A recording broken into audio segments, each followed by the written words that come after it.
వేరే వాళ్ళు అధ్యక్షులు అవుతారా బీఆర్ఎస్ అధ్యక్షులు? ఈ మధ్య స్పెక్యులేషన్, నేనైతే దాన్ని నమ్మట్లేదు. బీసీకి ఇస్తారు వర్కింగ్ ప్రెసిడెంట్, ఏమో చెప్పలేం కదా. నేను బీసీకి ఇస్తారని మా వాళ్ళంటే కేటీఆర్కి ఉన్న పదవి తీసేస్తారా అని నేను అన్నా. అదే నేననేది అదే, రేపటి రానికి రూపం లేదు కదా. ఏం జరుగుతుందో ఇప్పటి నుంచి ఎందుకు మనకు చర్చ? అల్టిమేట్గా మేము కోరేది, మేము అందరం అనుకునేది కూడా ఏంటంటే పార్టీకి ఏది కరెక్ట్ అయితే అది చేస్తాం, తప్పేముంది. రేపటి రోజున అల్టిమేట్గా రేపు ఒక రోజు వచ్చి, ఒక పరిస్థితి వచ్చి, ఒక సందర్భం వచ్చి ఏదైనా నిర్ణయం తీసుకోవాల్సి వస్తే పార్టీలో చర్చించి, మా స్టేట్ కమిటీలోనో మా పాలిట్ బ్యూరోలో చర్చించి నిర్ణయం తీసుకుంటాం. బీఆర్ఎస్ అని పెట్టి తప్పు చేశారని అనుకుంటారా? భారత రాష్ట్ర 100% కాదు. తెలంగాణ ఆత్మ పోయి అదే మీ తప్పు. ఎందుకంటే భరత్, ఇవాళ మీరు మీ ధర్మపురికి పోయి ఏదైనా పల్లెటూరికి పోయి ఏ పార్టీకి ఓటేసినావు అన్నాడు. మా పార్టీకి ఓటేసిన వాళ్ళు ఉంటే సింపుల్గా ఒకటే చెప్తారు, తెలంగాణ పార్టీకి ఓటేసిన బిడ్డ అంటారు. మమ్మల్ని తెలంగాణ పార్టీ అంటారు తప్ప బీఆర్ఎస్ టీఆర్ఎస్ అని మీరు మీడియా వాళ్ళు అంటారు తప్ప కింద జనసామాన్యంలో మాత్రం తెలంగాణ పార్టీ, తెలంగాణ. ఇంకొక గమ్మత్ చెప్తాం మీకు, ఎవరో కోటేషన్ ఉంటే కొంతమంది తెలంగాణకి వేసిన అంటారు.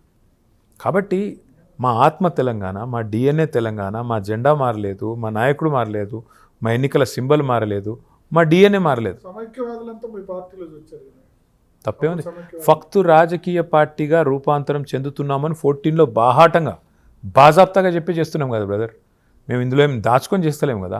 రెండో పాయింట్ ఏంది, 20 మంది సర్పంచులు వచ్చి మహారాష్ట్ర నుంచి మమ్మల్ని మీ రాష్ట్రంలో కలుపుకోండి అని అడిగినప్పుడు, అట్లాగే రైతు బంధు లాంటి పథకం 11 రాష్ట్రాలు కాపీ కొట్టినప్పుడు, కృషి బంధు పేరుతో, కాలియా పేరుతో, ఆఖరికి పిఎం కిసాన్ పేరుతో అంత ఖర్చు పెట్టి అంత కొంత సర్పంచ్ ఎలక్షన్లో కూడా కొన్ని గెలిచినట్టున్నారు, పెట్టి టైంకు మళ్ళీ దాన్ని వదిలేశారు. ఆంధ్రప్రదేశ్ కూడా అంతే. ఎందుకంటే ఇంట గెలిచి రచ్చగెలవాలి కదా. ముందు తెలంగాణ గెలిచి మేము అక్కడికి వెళ్దాం అనుకున్నాం, కానీ తెలంగాణలో ఎప్పుడైతే మాకు ఎదురు దెబ్బ తగిలిందో మేము కూడా 2 అడుగులు వెనక్కి వేసాం.